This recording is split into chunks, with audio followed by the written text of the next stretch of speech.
ठीक है दोस्तों, अच्छी खबर यह है कि लोग जाग रहे हैं। जो हम करने की कोशिश कर रहे थे, यानी जनता को लामबंद करें ताकि उन्हें पता चले कि उनकी जगह ली जा रही है और वे इसके लिए पैसे भी दे रहे हैं, उन्हें इस पर कदम उठाना चाहिए। ये समय ऐसे लेबल्स की चिंता करने का नहीं है जैसे कि कट्टर दक्षिणपंथी या नस्लवादी या कुछ और। या तो इन आरोपों का सामना करो या फिर विलुप्त हो जाओ। तो जैसा कि मैंने हमेशा उम्मीद की, भविष्यवाणी की और चाहा, आत्मसंरक्षण ब्रह्मांड में मानवता के लिए सबसे शक्तिशाली शक्ति है। बस हर जानवर, हर जीव, हर संस्कृति, हर समाज खुद को बचाए रखना चाहता है। कोई भी स्वेच्छा से विलुप्त नहीं होता, ऐसा नहीं होता। तो देर सबेर लोग जागने ही वाले थे। मुझे खुशी है, मुझे यह बताते हुए खुशी हो रही है कि लोग जाग रहे हैं। ये अभी पिछले वीकेंड की ही बात है। लोगों ने हर जगह विरोध प्रदर्शन किया। ये सब बेलफास्ट में हुए उस भयानक हमले के बाद हुआ। लोग सेफील्ड, ब्राइटन, लिवरपूल, मेडस्टोन में बाहर आए। लेकिन यह तो आधा ही काम है, क्योंकि पुलिस, जैसा कि उम्मीद थी, सख्ती कर रही है। मैंने पुलिस अधिकारियों के कई हिंसक वीडियो देखे हैं जब वे गिरफ्तारियां कर रहे होते हैं। एक आदमी को सिर्फ इसलिए गिरफ्तार कर लिया गया क्योंकि वह यूनियन जैक लहरा रहा था और वह बस उन्हें ट्रोल कर रहा था।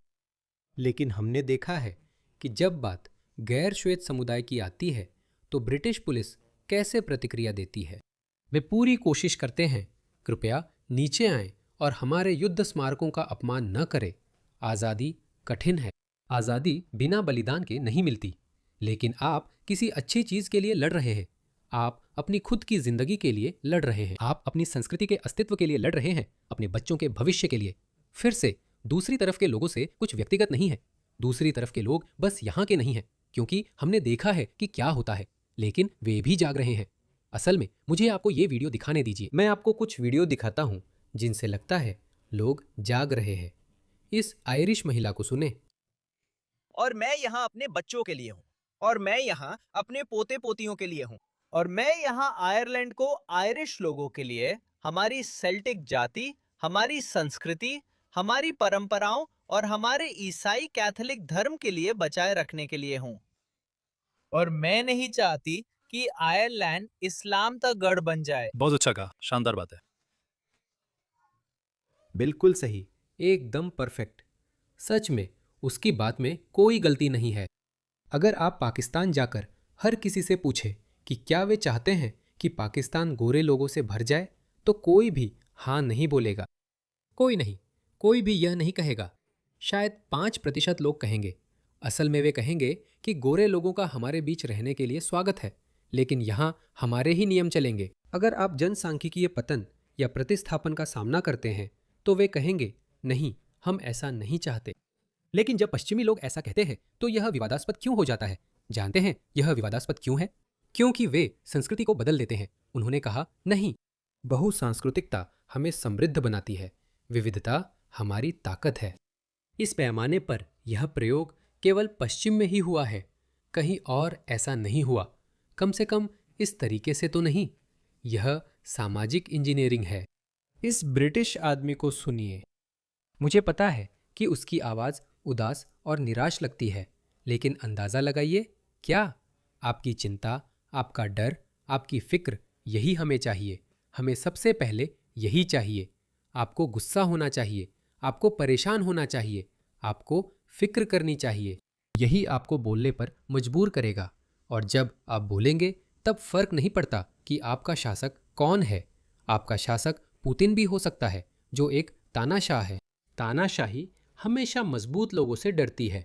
ऐसे लोग जिनका संकल्प मजबूत हो, जो बदलाव लाने के लिए प्रेरित हो। वे इससे डरते हैं। मैं हमेशा से एक आशावादी किस्म का इंसान रहा हूँ, लेकिन ये मेरा अंधा आशावाद नहीं है। मैं ये बात पक्के तौर पर जानता हूँ। मैं सच में मानता हूँ कि इस्लामवादी जीतने वाले नहीं हैं। उनके लिए इसका अंत अच्छा नहीं होगा। इंग्लैंड तो इंग्लैंड है, कभी कभी तो मेरा यहाँ रहने का भी मन नहीं करता। ऐसा क्यों बुरा है? ये और भी बुरा होता जा रहा है। बहुत सारे विदेशी आ गए हैं, आप चारों तरफ देखें, हर जगह कोई ना कोई विदेशी है। अब इंग्लैंड जैसा कुछ नहीं रहा। अब इसका नाम बदल देना चाहिए। नरक। नरक। नरक क्यों? खैर, यही वजह है कि नरक है। मैं इसका जवाब दे सकता हूँ। इसी वजह से इसे नरक कहा जाना चाहिए। ये कॉल वायरल हो गई। ठीक है, ये अमेरिका में वायरल हुई, ऑस्ट्रेलिया में वायरल हुई, हर जगह वायरल हो गई। इस ब्रिटिश व्यक्ति को सुनिए, बस इन्हें सुनिए। कल वाले रॉब को सुनिए। सुप्रभात जेस, मैं काम जा रहा हूँ, ये सामान्य है। कल रात बेलफास्ट में जो हुआ, उस सारी अशांति के बारे में तुम्हारी बात सुनो है। तुम्हें इसको मौत नहीं करना चाहिए। लोगों के पास और क्या करने को है? वे सुन नहीं रहे हैं। राजनीतिक वर्ग सुन नहीं रहा है। ये लोग जो यहाँ अवैध रूप से आ रहे हैं, ये बलात्कारी हैं, आतंकवादी हैं, ये यहाँ आ रहे हैं। ये तो भेड़ियों को भेड़ों में छोड़ने जैसा है। आपने उन्हें आसान निशाना बना दिया और उनकी जांच भी नहीं की। आपने उन्हें ऐसी जगह छोड़ दिया जहां वे तबाही मचा सकते हैं। वहां कोई कानून नहीं, वे जो चाहे कर सकते हैं और यहाँ आ जाते हैं। यहाँ वकील है और वो टैक्स देने वालों के पैसे से आरामदायक घर, साफ पानी, स्काई टीवी, जिम, बस पास पाते हैं। वे जहां चाहे जा सकते हैं और तबाही मचा सकते हैं। और जब ऐसा होता है, जिन्होंने उन्हें हम पर थोपा, कहते हैं परेशान मत होइए, कुछ मत कीजिए, बाहर मत जाइए, अशांति मत फैलाइए। सुनिए दोस्त, बलात्कार बंद करो, तब शायद बेचने की जरूरत नहीं पड़ेगी। देश किनारे पे है। लोग अब और चाकू मारना, बलात्कार, धमाके सहन नहीं कर सकते। पिछले 25-30 सालों से हम पर जबरन खून खराबा थोपा गया। जब ब्लेयर ने कहा मैं तुम्हारी नाक इसमें रगड़ूंगा, तो सोचिए जैसा करोगे वैसा भरोगे। और मुझे लगता है कि राजनीतिक वर्ग को बहुत बहुत बहुत बड़ा झटका लगने वाला है। क्या वो आ रहा है? यही कारण है कि लोग इसे नरक मानते हैं। अगर आपको और सबूत चाहिए तो यही सबूत है। कुछ वीडियो देखो, मेरे पास बड़ा फोल्डर है। सचमुच एक बहुत बड़ा फोल्डर है। ये बेलफास्ट है।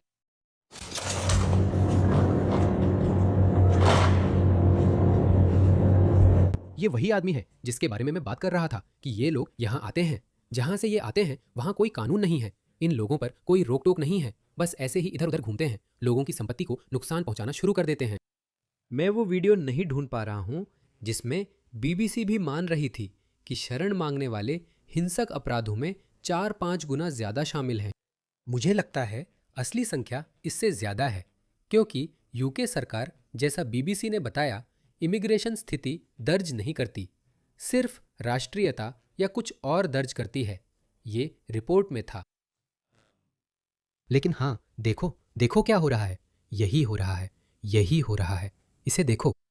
तुम्हारे लड़के, ब्रिटिश मूल के लड़के, मर्दों को चाकू मारा जा रहा है, अपमानित किया जा रहा है, लड़कियों के साथ बलात्कार हो रहा है, उन्हें परेशान किया जा रहा है। ये नर्क है। इसीलिए वो कह रहा है कि ये नर्क है।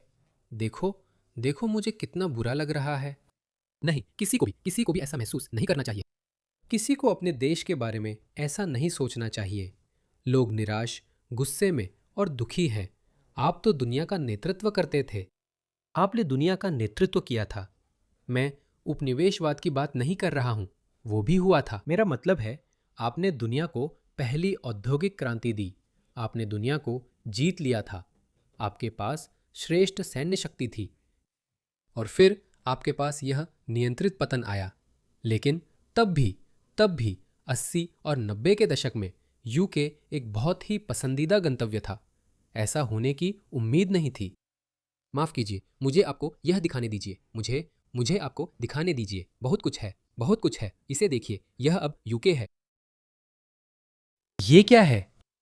ये यूके का सुपरमार्केट है। देखिए, आपने अपने छोटे से खूबसूरत द्वीप को विदेशी संस्कृतियों के लोगों से भर दिया है और यहाँ तक कि बच्चे भी नहीं बदलते। जब मैं इंग्लैंड जाता हूँ और गाँवों में जाता हूँ, वहाँ सब जगह गोरे लोग हैं। बहुत खूबसूरत, स्वर्ग जैसा स्वर्ग। कोई किसी को छूता नहीं है, लोग खुश हैं। आप किसी को देखते हैं वे, और मुझे थोड़ा सा अपराध बोध महसूस होता है। मुझे लगता है, पता है क्या, आप सोच सकते हैं ये भी यहाँ आ रहे हैं, लेकिन वे अच्छे लोग हैं, मुस्कुरा कर मिलते हैं, आप कॉफ़ी लेते हैं, शिष्ट रहते हैं, धन्यवाद। अरे वे अच्छे लोग हैं। आप लंदन जाते हैं, टॉवर हैमलेट्स जाते हैं, बहुत भयानक है। इसलिए ये आदमी इतना उदास है। वहाँ बहुत ज्यादा विदेशी हैं। प्रवासी लोग खटकते हैं। बस वही जो उन्होंने कहा। तो क्या है? प्रवासी लोग खटकते हैं। भटकने का क्या मतलब है? परेशान करने वाले, उन्हें पीछे कर रहे हैं। आपके पास बेघर लोग हैं, बेघर अंग्रेज लोग हैं जिन्हें घर नहीं मिल रहा है। आपके पास अवैध प्रवासी आते हैं और उन्हें घर मिल जाता है, ये मजाक है।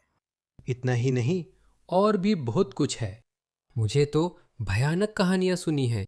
मान लीजिए एक पाकिस्तानी महिला ने ब्रिटिश पाकिस्तानी पुरुष से शादी की और 1 महीने में इंग्लैंड आ गई। उस आदमी की हिंसा के कारण उसे घर से निकाल दिया जाता है। मुझे एक मामला पता है, ये कहानी मैंने कल सुनी। उम्मीद है नूरिया खान अपने काम से ऐसी कहानियां बताएंगी। तो ये पाकिस्तानी महिला जो सच में पीड़िता थी, वो मदद के लिए एक व्यक्ति के पास गई, महिला शरणालय में, और उसने वहां जाकर कहा, मेरे पति ने मुझे घर से निकाल दिया है, वो हिंसक है, मुझे रहने के लिए जगह चाहिए। उन्हें जल्दी से मदद मिल जाती है। 1 महीने में उसे सेंट्रल लंदन में जिंदगी भर के लिए एक बेडरूम फ्लैट मिल गया। सरकार उसका किराया देगी। शायद कोई रेंट टू बाय स्कीम है। मुझे यूके की ज़्यादा जानकारी नहीं है, लेकिन वो वहाँ हमेशा रह सकती है। और विदेशियों के लिए अलग कतार होती है, क्योंकि उन्हें अधिक असुरक्षित माना जाता है। और घरेलू हिंसा की शिकार ब्रिटिश महिलाओं की भी बहुत लंबी प्रतीक्षा सूची है। वे भी बच्चों के साथ घर का इंतज़ार कर रही हैं, लेकिन उनकी कतार बहुत लंबी है, जैसे अन्य ब्रिटिश बेघर लोगों की। शरणार्थी कतार में आगे निकल जाते हैं। वे सिर्फ कौशल वीज़ा आवेदकों की कतार ही नहीं काटते, बल्कि हर चीज़ में आगे निकल जाते हैं, जैसे घर मिल जाना। ये सिस्टम इतना खराब हो चुका है, इसी वजह से आप ये माहौल देखते हैं, इसी वजह से आप इन गुस्से में लोगों को ये बातें कहते हुए देखते हैं।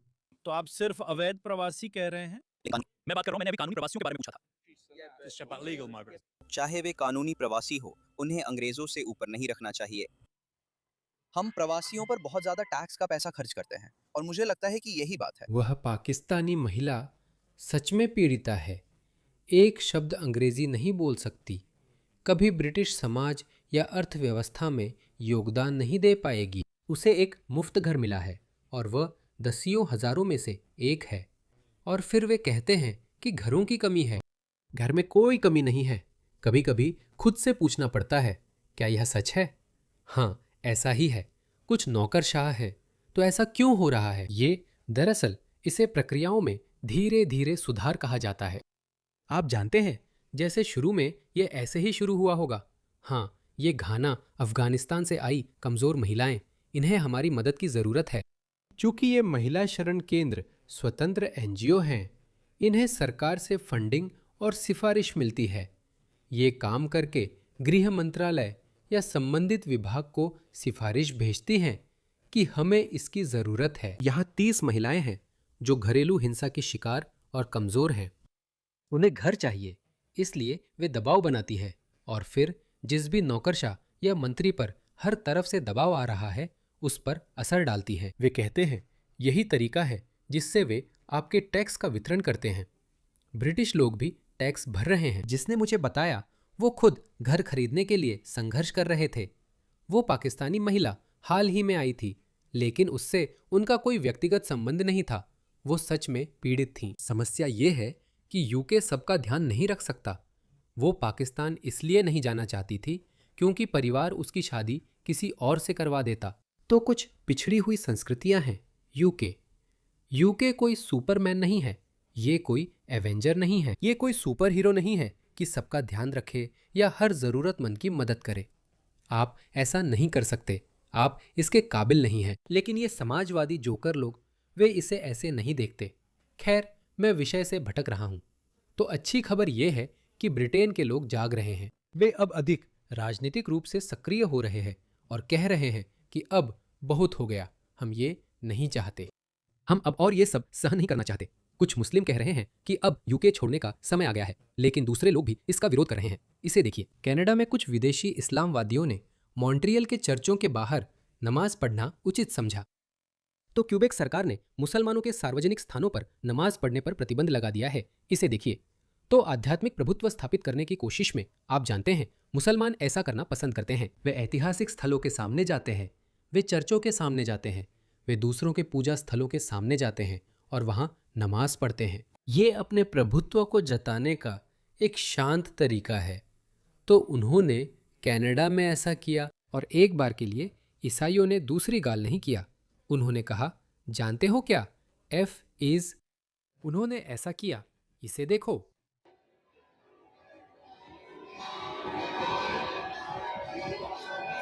क्या ये सुंदर नहीं है? मुझे ये बहुत पसंद है। मैं नास्तिक हूं, पर चर्च की घंटियों की आवाज मुझे बहुत अच्छी लगती है।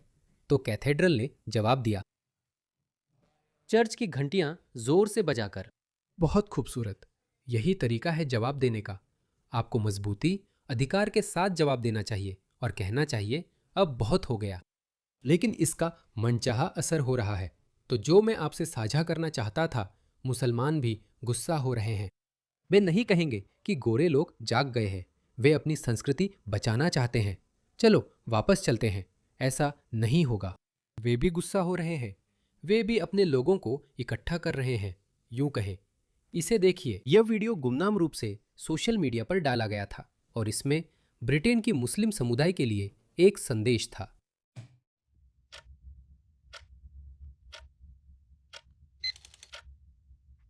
दक्षिणपंथी अधिक संगठित होकर मुसलमानों को निशाना बना रहे हैं। कुछ अलग थलग घटनाओं को छोड़कर मैं पिछले 5 वर्षों में केवल 3 या 4 घटनाओं के बारे में ही सोच सकता हूं जब किसी मुस्लिम व्यक्ति को शारीरिक रूप से नुकसान पहुंचाया गया हो। अगर आप इस समीकरण को उलट दें तो मुझे लगता है कि सिर्फ पिछले 2 हफ्तों में ही 4 गैर मुस्लिम लोगों को हिंसक रूप से नुकसान पहुंचाया गया। तो आप जानते हैं इसकी कोई तुलना नहीं है, लेकिन आप जानते हैं वे हमेशा ऐसा करेंगे। आपको उनके नजरिए से समझना और देखना होगा। वे अचानक ऐसा नहीं करेंगे। वे वह जमीन नहीं खोएंगे जिसके लिए वे सालों से लड़ रहे हैं या जो उन्होंने इतने सालों में हासिल की थी जब आप सोए हुए थे, लेकिन अब आप जाग रहे हैं।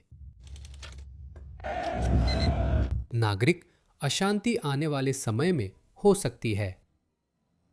हमें किसी भी अशांति या हमले के लिए संगठित और तैयार रहना होगा। इसे मुस्लिम प्रोटेक्शन यूनिट यूके कहा जाता है।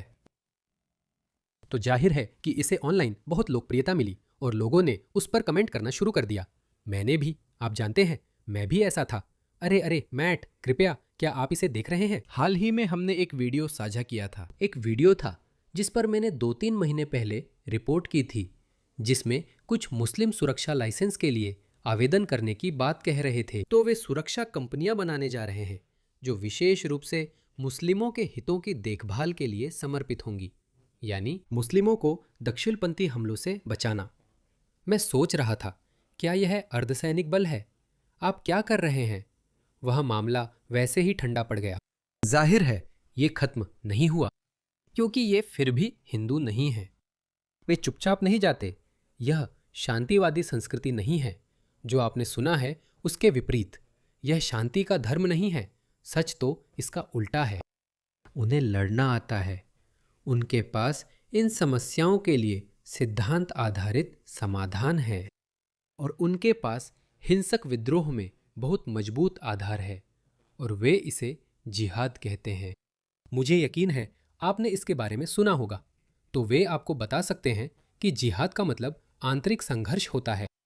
हाँ, जब वे लड़ नहीं रहे होते तो जिहाद का मतलब आंतरिक संघर्ष होता है। लेकिन जब लड़ाई की बात आती है तो मुझे चिंता होती है। सच में मुझे वाकई चिंता होती है। मुझे लगता है कि मुझे पता है कि यह इस स्तर पर एक साजिश सिद्धांत है, लेकिन आप जानते हैं, मैंने इतनी सारी साजिशों को सच होते देखा है, असली घटनाओं में बदलते देखा है कि अब मैं साजिश सिद्धांतों को तुरंत नज़रअंदाज नहीं करता। मैं नहीं करता। पहले मैं बहुत अलग था। मैं पहले माइकल शेरमैन जैसा था। आप जानते हैं, वो आदमी जो हमेशा साजिश सिद्धांतों को खारिज कर देता था। मैं पहले वैसा ही था, लेकिन अब मैं वैसा नहीं हूं। तो एक विश्वास है कि ये सभी शरणार्थी जो बाहर आए हैं, ये इतने आक्रामक व्यवहार क्यों कर रहे हैं? क्यों? मेरा मतलब है, क्या आप बस आराम से नहीं बैठना चाहेंगे और सही मौके का इंतजार नहीं करेंगे? तो एक विश्वास है कि कुछ मुस्लिम सरकारों ने जानबूझकर ऐसा किया होगा, क्योंकि यूरोप में खुले बॉर्डर है। आप बस अंदर आ सकते हैं, ठीक है? बस नाव पर चढ़िए, बस अंदर चले आइए, आपको कोई नहीं रोकेगा। पहले ऐसा नहीं था, ऐसा कभी नहीं हुआ था। लोगों के कहने के विपरीत जब मैं बड़ा हो रहा था, मैं पश्चिमी देश जाना चाहता था, लेकिन परिवार को समझता था। वीज़ा के लिए आवेदन करें, जो मिलना मुश्किल है, और फिर शायद मेक्सिको जाएं, और फिर अवैध रूप से सीमा पार करें। लेकिन पहले अमेरिका बहुत सख्त था, वहां जाना आसान नहीं था। अंडरग्राउंड सुरंगों से गुजरना पड़ता था और सफलता की संभावना कम थी। ऐसा नहीं था कि आप बस आ जाए और वे सचमुच आपके लिए रेड कारपेट बिछा दें। इसे देखिए, ऐसे ऐसे देखिए इसे, आप आ रहे हैं, आप ऐसे अंदर आते हैं। ये डॉक्टर और इंजीनियर, स्वागत है, हम आपका इंतजार कर रहे थे। तो पहले ऐसा नहीं था, अब ऐसा है। बहुत से लोगों ने ये देखा, हमारे पास खुली सीमा है, हम अंदर आ सकते हैं। तो ये आम धारणा है कि बहुत से शरण मांगने वाले अंदर आ गए हैं। वे आक्रामक हैं और सही मौके का इंतजार कर रहे हैं। देखिए, ये व्यक्ति फ्रांस में किसी पर चाकू से हमला करता है और कहता है, अल्लाहुम्मा सल्ली अला मुहम्मदिन। हम आखिरी ईसाई को भी नष्ट कर देंगे। दूर दक्षिणपंथियों को नहीं, नस्लवादियों को नहीं, श्वेत सर्वोच्चतावादियों को नहीं, हम ईसाइयों को नष्ट कर देंगे, आखिरी एक को भी।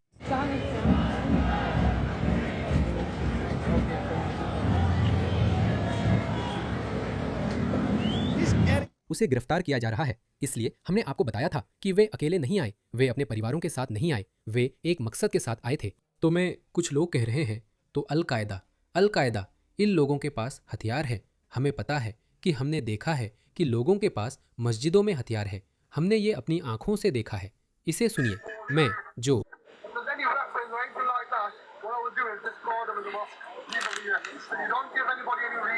किसी भी वजह से अगर आपके पास कोई हथियार है तो मैं क्या करूंगा? मैं उन्हें मस्जिद में फेंक दूंगा। तो उनके पास हथियार है, वे उन्हें मस्जिदों में छुपा रहे हैं, और कौन जानता है और कहां कहां, और वे किसी आदेश का इंतजार कर रहे हो सकते हैं। और जो आपने अभी देखा, वो बेतरतीब चाकू घोंपने की घटनाएं, बिल्कुल बेतरतीब, ये पूरी तरह से बेतरतीब है, इनका कोई संबंध नहीं। अगर कोई मेरे पीछे आता है तो समझ सकते हैं कि वे हैरिस सुल्तान को निशाना बना रहे हैं, क्योंकि वह ये बातें कहता है।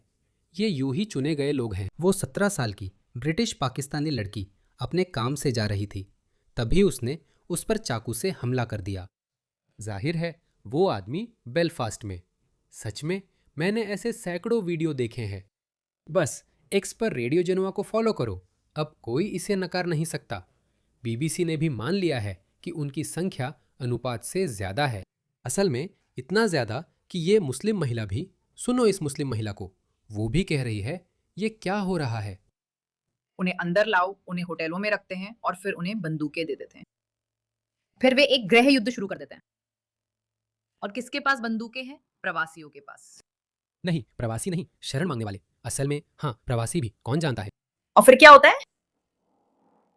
एक गृह युद्ध उस स्तर का जिसे लोगों ने पहले कभी नहीं देखा। अगर आप अभी जो हो रहा है उससे हैरान है, तो आगे जो होने वाला है उसके लिए खुद को तैयार कर लीजिए। अब कई लोग मानते हैं कि कुछ बुरा होने वाला है, और शायद यह पूरी तरह स्वाभाविक नहीं है। इसके पीछे कुछ लोग हो सकते हैं, और ऐसा है भी। तो जब हमने इस वीडियो को लेकर हल्ला मचाया कि ये क्या है, क्या वे एक अर्धसैनिक बल बनाने की कोशिश कर रहे हैं, कई लोगों ने इसकी रिपोर्ट मेट पुलिस को दी। ये भड़काने वाली बात है। उन्होंने एक और अपडेट वीडियो डाला, क्योंकि वे चालाक है और जानते हैं कैसे काम करना है। बस सीमा के नीचे काम करो। अगर आप सीमा पार करेंगे तो परेशानी हो सकती है। ये मुसलमान बहुत समय से ऐसा कर रहे हैं। 5 स्तंभ, मोहम्मद हिजाब, वे इसे इतना सामान्य बना देते हैं कि ये किसी भी चर्चा, आध्यात्मिक, धार्मिक या ऐतिहासिक जैसी लगे। ये सीधा कार्रवाई का आह्वान नहीं है, लेकिन जब मोहम्मद हिजाब ऐसी बातें कहते हैं जैसे कि काटो, गर्दन पर वार करो, गर्दन काटो वगैरह, तो आप जानते हैं। ये हैरानी की बात नहीं कि ये लोग दूसरों पर वार कर रहे हैं। ये इस्लाम से सीधा आदेश है। वोकेज और तथाकथित समझदार मुसलमानों से बस यही सुनने को मिलता है कि इस्लाम का इससे कोई लेना देना नहीं। तो फिर वे बार बार ऐसा क्यों करते हैं? देखो, उन्होंने अभी नया अपडेट दिया है। हम कौन हैं? अब हमें क्या करना चाहिए? क्योंकि लोग कहते हैं ये अर्धसैनिक है, ये है। आप कौन हैं? ये लोग कौन हैं? उन्होंने अभी अभी धमकी दी है। सभी को सूचित किया जाता है कि हाल ही में इस्लामोफोबिया में आई बढ़ोतरी के बाद हमने मुस्लिम समुदाय को सुरक्षा देने को जरूरी समझा। ठीक है। MPU मुस्लिम प्रोटेक्शन यूनिट पूरे यूके में इस्लामोफोबिया के शिकार लोगों की सक्रिय रूप से मदद करेगी और भविष्य में ऐसी घटनाओं को रोकेगी। कैसे? आपको यह अधिकार किसने दिया? आपको यह शक्ति किसने दी? जैसे मैंने इन मुस्लिम अधिकारियों को कहते सुना है, ये आत्मरक्षा है। आप अमेरिका में नहीं रहते और आपके पास आत्मरक्षा का प्रावधान नहीं है। मैं घर में घुसने वाले को नहीं मार सकता, वरना मुझे लंबी जेल हो सकती है। यहाँ आत्मरक्षा का कानून नहीं है। मुसलमानों की बात आते ही लोग कह देते हैं ये आत्मरक्षा है, कोई बात नहीं। क्या हो गया है इन लोगों को? आत्मरक्षा के कोई कानून नहीं है। आप अर्धसैनिक बल नहीं बना सकते। आप नहीं बना सकते। इसलिए मैं हमेशा कहता हूं, मुख्य धारा की ब्रिटिश समाज को उन्हें 1 इंच भी नहीं देना चाहिए। नहीं नहीं नहीं नहीं नहीं। क्या आपको डर लगता है? क्या आपको लगता है कि आपकी जान, आपकी जिंदगियां खतरे में हैं? माफ कीजिए, पुलिस और संस्थाओं पर भरोसा करें। हमारे देशों से बाहर जाइए, बस यही। उनके पास संख्या नहीं है, वे बस बहादुरी दिखा सकते हैं। ये हमारे लिए अच्छा है। हम दक्षिणपंथी इस्लामोफोबिया अपराधियों को बेनकाब कर उनके खिलाफ कानूनी कार्रवाई की कोशिश करेंगे। देखिए, बात यही है। आपके लिए एक छोटा सा संदेश है कि अरे अरे, हम तैयार हो रहे हैं। हम अपनी सेना को इकट्ठा कर रहे हैं। हम अपने घोड़ों को तैयार कर रहे हैं, जो कि कुरान का आदेश है। जब लोग शोर मचाते और पूछते हैं क्या हो रहा है, तो वे कहते हैं कानूनी आत्मरक्षा, कानूनी रूप से हम तुम्हें कानूनी तरीके से पकड़ेंगे। यही वे कहते हैं। हम मुसलमानों को आत्मरक्षा की अलग अलग तकनीकें सिखाएंगे, यानी कानून के दायरे में। चिंता मत करो, मुझे नहीं पता तुम किस बात की चिंता कर रहे हो। हम किसी भी अति दक्षिणपंथी प्रदर्शन के खिलाफ जवाबी विरोध और मार्च का आयोजन करेंगे। हमने वो देखे हैं, कोई फर्क नहीं पड़ता। हम दिमाग से मरे हुए खुद कानून हाथ में लेने वाले लोग नहीं हैं। ओह, मैं ये शब्द पहले बहुत इस्तेमाल करता था, दिमाग से मरे हुए, ज़ॉम्बी। हम अपने समुदाय की रक्षा करेंगे। नहीं, आप नहीं कर सकते। आप अपने समुदाय की रक्षा के लिए जिम्मेदार नहीं हैं। सच में आप नहीं हैं। ये पुलिस का काम है। आपको अपने समुदाय की रक्षा करने की अनुमति नहीं है। लेकिन रास्ता आसान नहीं होगा। जैसा मैंने कहा, लोग जवाब दे रहे हैं, लोग जाग रहे हैं। पूरे यूके में विरोध प्रदर्शन हो रहे हैं, लेकिन मैंने देखा है कि पुलिस वाकई में बहुत सख्त हो रही है और प्रदर्शनकारियों को पुलिस की तरफ से बहुत सख्त प्रतिक्रिया मिल रही है। लेकिन जैसा कि मैंने कहा, जीत या आज़ादी का रास्ता आसान नहीं है। ये बहुत कम ही बिना बलिदान के मिलता है, लेकिन उनके पास पर्याप्त लोग नहीं हैं। वे जीत नहीं सकते। कानून के दायरे में रहकर प्रदर्शन जारी रखे, दंगा न करे और कोई बहाना न दे, क्योंकि तादाद हमारे पक्ष में है। वाकई हमारे पास है। यूके की 86% आबादी श्वेत ब्रिटिश है। शायद अब 83% हो गई है, लेकिन इसका मतलब ये नहीं कि हम 83% है। वे 8% है तो चिंता की जरूरत नहीं। ऐसा नहीं होता। अगली पीढ़ी में मेरा मानना है कि 2064 तक श्वेत ब्रिटिश लोग ब्रिटेन में अल्पसंख्यक हो जाएंगे। आप पहले ही देख चुके हैं कि जब आप अपने शहरों को खो देते हैं, जब आप अपने शहरों और गांवों को छोड़ देते हैं, तो वे कैसे दिखते हैं? वे ऐसे दिखते हैं। ये बर्मिंघम है। ये बर्मिंघम है दोस्तों। एक भी ब्रिटिश व्यक्ति नहीं है, यहां तक कि वे वोक लोग भी नहीं, यहां तक कि वे बैंगनी बालों वाले वोकस्तानी भी नहीं। वे भी यहां नहीं रुकते, यहां घूमते नहीं हैं। जब ये सब फिर से बहाल हो जाएगा तो ये अद्भुत होगा। वो सुनहरे बालों वाली महिला कौन है? शायद उसने किसी पाकिस्तानी से शादी की थी। मुझे लगता है वो भी सोच रही होगी, ये क्या है? ये क्या है दोस्तों? ये बर्मिंघम है। ये हर एक पश्चिमी शहर का भविष्य है, हर एक का। इसमें कुछ भी गलत नहीं है, जरा सा भी नहीं। जब आप कहते हैं मैं ये नहीं चाहता, मैं नहीं चाहता कि मेरा शहर ऐसा दिखे। जब आप ऐसा कहते हैं तो इसमें कुछ भी गलत नहीं है। लड़ते रहो, क्योंकि दूसरी तरफ के लोग गुस्सा और संगठित हो रहे हैं। हो सकता है उनके पास हथियार हों, लेकिन उनकी तादाद उतनी नहीं है। यह वही राजनीतिक तंत्र है जिसे आपने बनाया है। और हाँ, वोट करें, बहाल करें।